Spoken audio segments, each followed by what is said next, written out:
tous ces bons résultats. Je voulais aussi revenir sur le fait que moi j'ai analysé les images de la mort de Hugo. Quand vous regardez les images de la mort de Hugo, vous allez voir qu'il n'y a pas de goutte de sang sur son corps. C'est extraordinaire. Mais je vais vous expliquer. L'État islamique, ce sont des gens qui prennent une drogue.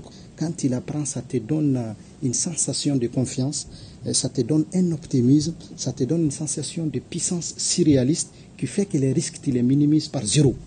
Et quand tu prends cette drogue-là aussi, on peut te mettre autant de balles que tu veux, il n'y aura aucune goutte de sang. Donc ce monsieur-là, malgré qu'on lui a mis des balles dans la tête, dans le ventre, dans le corps, il n'y a aucune goutte de sang, hormis un peu de sang qui sortait dans sa bouche-là. Donc ça aussi, ce sont des choses qu'il faudra désormais prendre en compte. Ce n'est pas nouveau, hein. Moi je dis toujours aux gens, ce qui se passe chez nous, ça a des explications ailleurs. Il suffit de regarder comment l'État islamique s'est comporté au Moyen-Orient entre la Syrie et l'Irak pour avoir cette explication. Et puis aussi, chez nous aujourd'hui, l'État islamique, ce n'est pas que dans la zone des 3 frontières. Hein.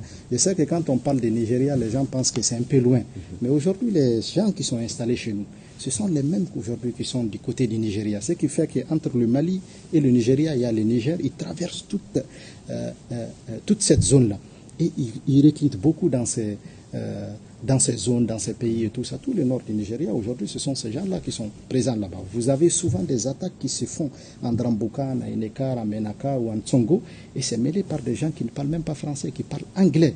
Donc c'est pour cela qu'il est extrêmement nécessaire, à ce qu'au-delà même des États du Sahel, que nos pays aussi essayent vraiment de pousser la coopération avec certains pays comme le Nigeria, comme la Libye aussi. Pourquoi la Libye? Parce que la plupart des armes qui sont utilisées aujourd'hui chez nous, comme vous le savez, depuis la crise libyenne, la Libye est devenue en réalité un magasin d'armement à ciel ouvert, et ces gens-là ont des liens jusqu'en Libye, ils ont des liens jusqu'au Moyen-Orient. Ce sont des choses qu'il ne faut absolument pas du tout négliger. Et puis être intransigeant sur tous ces gens-là à un moment donné, à cause de la non-présence de l'État ou bien la faiblesse de l'État, qui ont fait croire à nos communautés, à nos populations, que les salis, c'est peut-être de s'allier ou d'avoir des accords avec des organisations comme Al-Qaïda ou comme Daesh. Je pense que l'État, dans tous ses démembrements, doit être intransigeant envers ce genre de personnes, parce qu'ils font partie aussi de ceux qui ont gangréné ce mal-là et qui lui ont permis de prospérer, à telle sorte que même les quelques-uns parmi nous, qui ne sont pas très nombreux, qui ont tenu, malgré qu'on a massacré nos familles, nos communautés et tout ça, ces gens-là continuent ils nous ont même fait croire comme des gens en réalité que personne ne doit écouter, que personne ne doit suivre, et que ces gens-là, l'État ne viendrait jamais au bout de ces gens-là. Il faut collaborer avec eux, il faut signer des accords secrets, il faut donner des informations. Et les opérations qui sont en cours actuellement, j'ai vu des téléphones portables et tout ça. Aujourd'hui, ça va permettre aux services de renseignement et aux forces armées de sécurité de dénicher justement la plupart de ces gens-là qui le jour viennent s'allier les FAMA et la nuit communiquent avec ces terroristes-là et leur donnent des informations. Et Dieu seul sait qu'il y en a beaucoup chez nous. Donc c'est un aspect aussi sur lequel on doit être très regardant. Okay. L'opération vraiment a été bien mûrie et exécutée.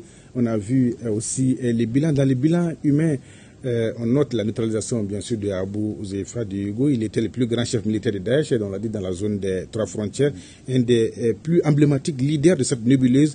Vous l'avez écrit dans votre tweet, Moussa Aga Sratman. Qu'est-ce qu'on peut savoir de plus sur cette cible de haute valeur? Vous dites qu'il faisait partie d'une fratrie de 5 jeunes, 5 personnes, oui, bon, effectivement, tous des terroristes. Oui, et justement, je voulais...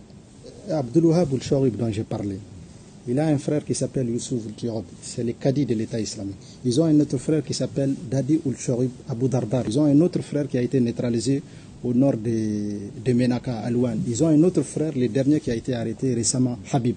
Pourquoi je parle de cette fratrie? Parce que cette fratrie, elle est des Innaraban. Innaraban, au fait, ce sont cette famille qui s'est transformée en titre des terroristes internationaux. Les terroristes internationaux ne parlent même pas la langue locale. Ils parlent des langues étrangères. Et quand ils viennent, ce sont ces gens-là qui les accueillent dans cette zone.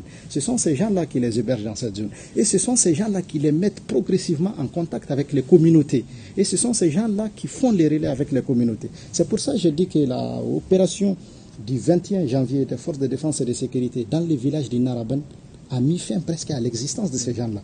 Même des Hugo qu'on arrive à neutraliser tout de suite. Pourquoi? Parce que tout simplement, les gens sous lesquels les Hugo arrivaient à vivre et à se cacher, ce sont des gens qui ont été neutralisés aujourd'hui par les forces de défense et de sécurité. Ils n'ont plus de titres, ils n'ont plus de couverture.